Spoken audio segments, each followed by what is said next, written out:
Guys, ano na? Tara na oh. Ligo na. Ano pa hinihintay nyo? Let's go! Pero syempre guys, tayo naman tong life vest na to kung hindi ko magagamit. Tara, maligo na tayo. Guys, ready na tayo maligo. Tara na, lulusong na tayo. Ito na yung tubig. Ready na. Guys, tara na. Ito na, nakalulog na ako sa tubig oh. Tara na oh. Ere na oh. Palubog na oh. Guys. Oh my goodness. Guys oh.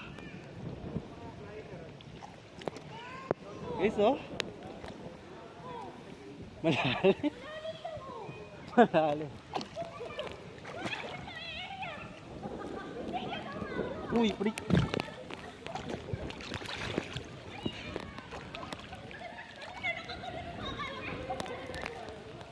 Lalim guys.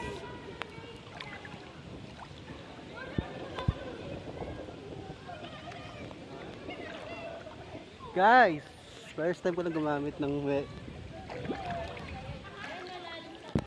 guys. Yan, pinasok na yung tenga ko.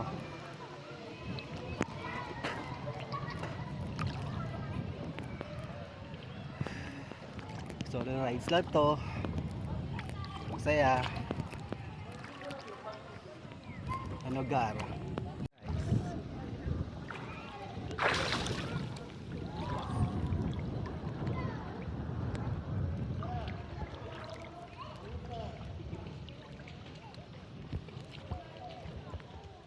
Ito pala yung feeling ng gumagamit ng life vest.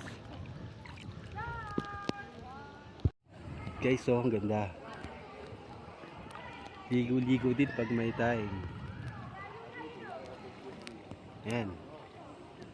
Sobrang ganda siya. Ito yung first time kong gumamit ng life vest. Ito pala yung pakiramdam ng may suit ng ganito.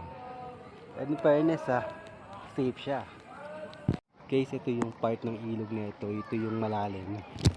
Dati, nung unang punta ko dito, hindi ako nangas mapunta dito kasi medyo maluwang siya at saka mabilis ako mahingal.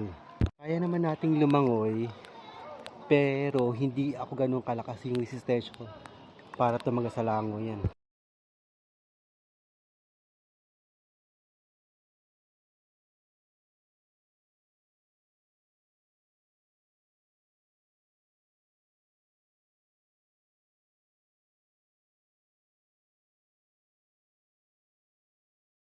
Guys, dito natatapos yung buong araw natin sa paglilibot ngayon. Tara na guys, uwi na tayo. Sa mga susunod na rides, I'm sure mas malayo pa. Guys, dito na nagtatapos ang masayang rides natin. Sana sa susunod makasama na kayo.